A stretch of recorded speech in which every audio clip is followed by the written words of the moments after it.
Catégorie numéro 6, envoyer des emailings. Alors, si vous avez suivi l'autre vidéo que j'ai faite qui présentait deux applications qui sont Voilà Norbert et Hunter.io qui vous permettent d'obtenir des adresses email professionnelles de prospects avec qui vous souhaitez entrer en contact, sachez que vous n'avez absolument pas le droit de générer une base de données à partir d'adresses email que vous avez trouvées au gré de vos recherches.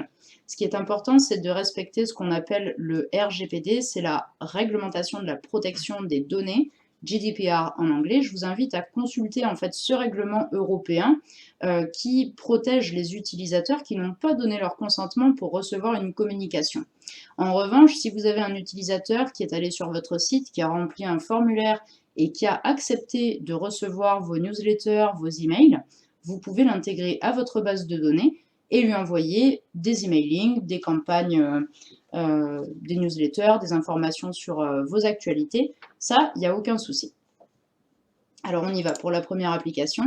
Donc, si vous vous rappelez tout à l'heure, on parlait de MailChimp Landing Page Generator. Ici, on ne parle pas de ce service, on parle de la solution, la toute première solution éditée par MailChimp qui permet d'envoyer des emails. Donc le principe c'est simple, vous importez vos bases de données et vous allez pouvoir créer des newsletters, des communications basées sur des templates. La seule contrepartie, si vous utilisez la version gratuite, c'est que le nombre d'envois de mails tous les mois est bien sûr limité et le logo MailChimp apparaîtra systématiquement à la fin de vos communications. Autre application qui vous permet d'envoyer des emails gratuitement jusqu'à un certain point, il y a une limite là aussi si vous utilisez la version gratuite, c'est Sendinblue. Donc l'avantage d'utiliser ces solutions, c'est pas que l'envoi d'emailing, c'est aussi la possibilité d'accéder aux statistiques de vos campagnes emailing. C'est important de savoir combien de personnes vous avez touché, le taux d'ouverture et le taux de clic sur les liens présents dans vos emailings. Donc toutes ces informations, vous pouvez les avoir à l'issue d'une campagne emailing, que ce soit avec MailChimp, Sendinblue ou une autre. Une application assez sympa, compatible avec Gmail, ça s'appelle Boomerang. Ça vous permet de programmer l'envoi d'un email dans le temps. Alors, c'est pas forcément pour frauder, pour envoyer un email à votre supérieur, par exemple, pour faire semblant de travailler tel jour, telle heure.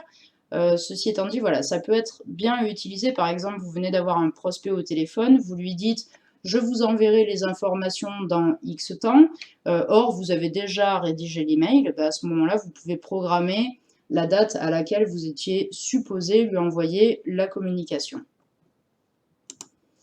Mailjet, c'est encore une solution d'envoi d'email similaire à MailChimp, similaire à Sendinblue. La seule chose, c'est qu'il faut que vous vérifiez le nombre d'emails que vous pouvez envoyer tous les mois. Donc ces solutions-là se valent.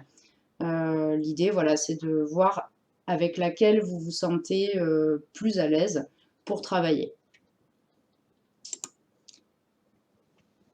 Et enfin, une dernière appli en ligne. Donc, comme je vous le disais, moi, je ne suis pas du tout un profil créa. J'ai énormément de mal à utiliser Photoshop, ce genre de choses. Je suis vraiment pas douée.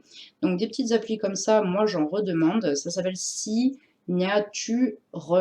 Donc, avec des points au milieu de ce mot, certainement pour se distinguer du nom signature, du mot commun signature. Donc l'idée, c'est de pouvoir créer une très jolie signature avec les liens vers vos réseaux sociaux, une photo de vous, votre profession. Ça permet de l'implémenter dans vos emails et d'avoir quelque chose qui soit relativement sympa et professionnel.